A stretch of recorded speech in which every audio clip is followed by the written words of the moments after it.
Shin Matsunaga's Custom Zaku 2. Hey, what's up again everybody? It's Robert184, 2Rs2Bs, Gundam.TK, and it's been a long-awaited 1/144th high-grade Universal Century mobile suit variation here for Shin Matsunaga's customized mobile suit, in this case the Zaku 2. You've already seen everything from the unbox to the parts to the MS itself. Now here's my thoughts on the good and bad so that you can make a call whether you want to add this white kit to your collection.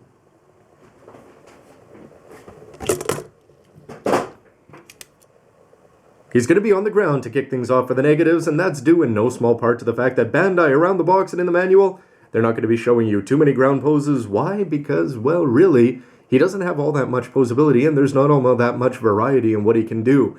He's also going to be just a little bit wobbly down there. The ankles are better than expected, but it's the other joints that are going to be disappointing. The knees are absolutely terrible in their range of motion, though they are going to look good. The hips there, not so well. The side skirts are going to be slightly problematic, and of course things are going to go flying if you want to attach them on there whenever you try to do anything with them. The waist is surprisingly good forward and back, but not so much to rotate around.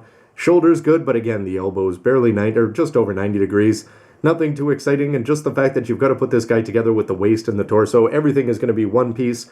Pretty similar therefore, are pretty familiar for Zaku fans. But overall, he just comes across as, for somebody who's high mobility, that he's anything but highly posable, which is something that we're coming to take for granted with better kits, even from something as simple as Gundam Age, and more importantly, the Real Grade line, etc.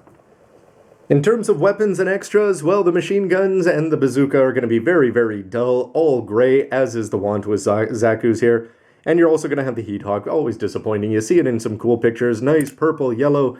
It's the kind of thing that would be awfully hard to mold for this guy, not so much for the Black Tri-Stars, because in this case they're going to have a little bit of purple there. They could have at least done it up there as a variation on their plate, maybe even given you two. With this guy there's no yellow to be had, so you don't really begrudge them that, but they're going to be giving you a fair number of seals here, so if you think about it, why not just add some yellow parts there? We've seen things with the Banshee and things like that where you're bending something over 45 different surfaces, and in this case you'd just be bending it over two. Doesn't seem so hard, with perhaps an edge, even though there isn't all that much.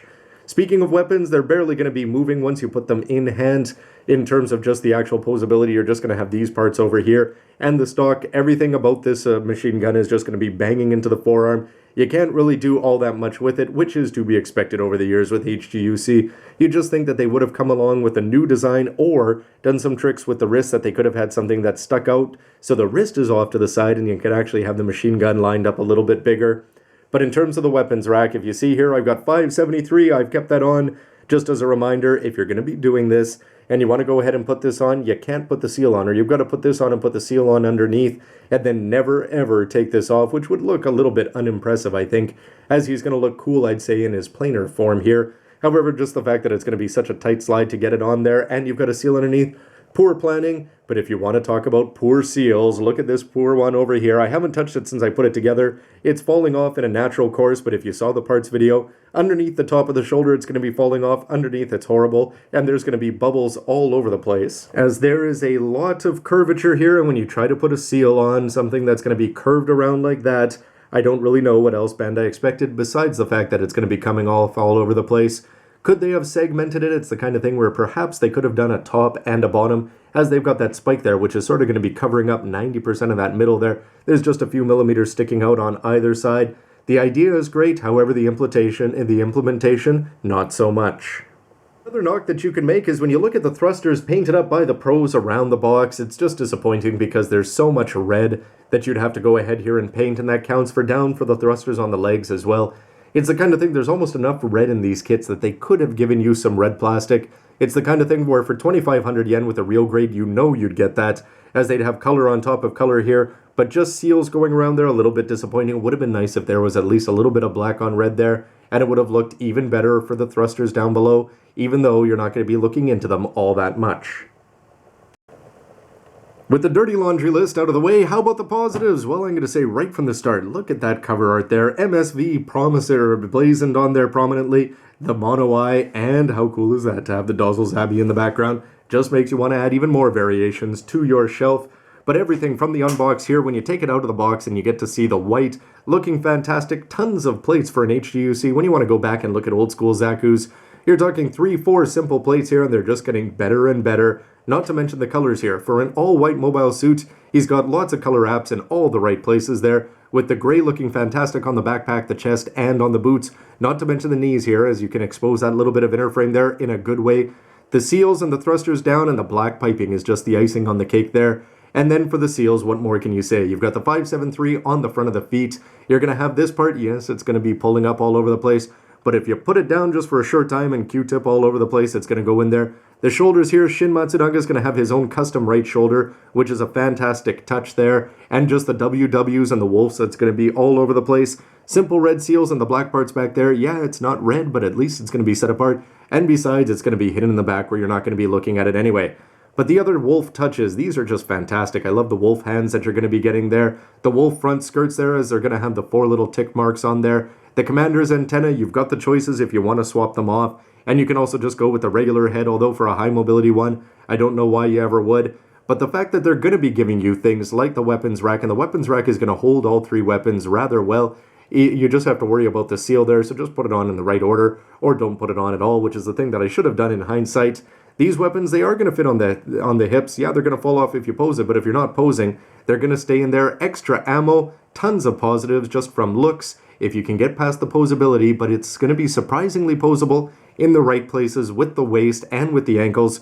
More ground poses than you'd expect, but more importantly, just the ability to have the toes bend down here and look good no matter what angle you're looking at them from. You can guess that between the looks, the seals, the colors, and just the general coolness of this long-awaited HGUC MSV is going to be leading to a very positive verdict. This kit, again, just the box, the unbox, the build itself is going to be complicated and fun compared to old school Zaku's.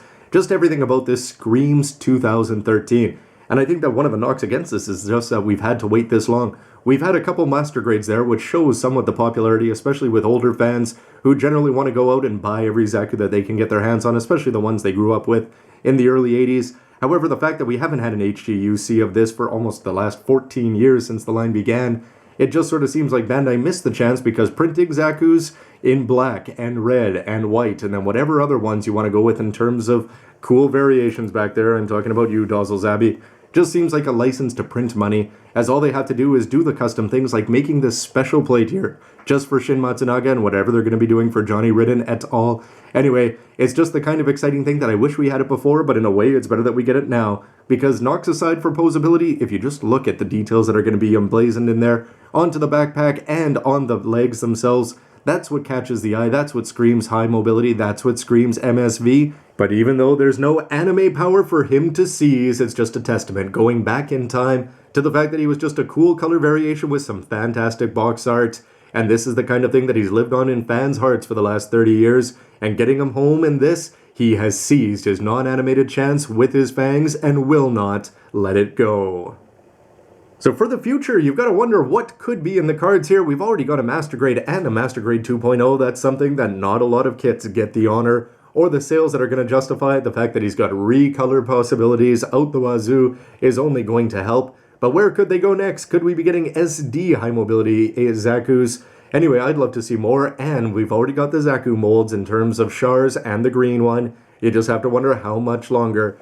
But considering the popularity of generally the MSV line, which is only going to be getting more and more as they tell more actual stories about the pilots that we've known very little of outside of some cool snippets over the past 30 years. Anyway, it just seems like, again, the sky's the limit in terms of what they can do with Zaku's in general, because I've heard they're rather popular. Anyway, everybody, everything I've said here is just my opinion. I'd love to hear your thoughts on the kit, on the video, and on the future of Shin Matsunaga. Could he be animated more than outside of Evolve, if that really was him? Anyway, everybody, love to hear your thoughts. Thanks for watching, and stick around for lots more news, reviews, and everything else you can use. See you, everybody. I'm sorry, sir, we don't allow the modification of Zaku's. You were well over the speed limit, and that is unacceptable in space. Look, if White Unicorn is getting one, why can't I? You know that recolors are what I'm all about.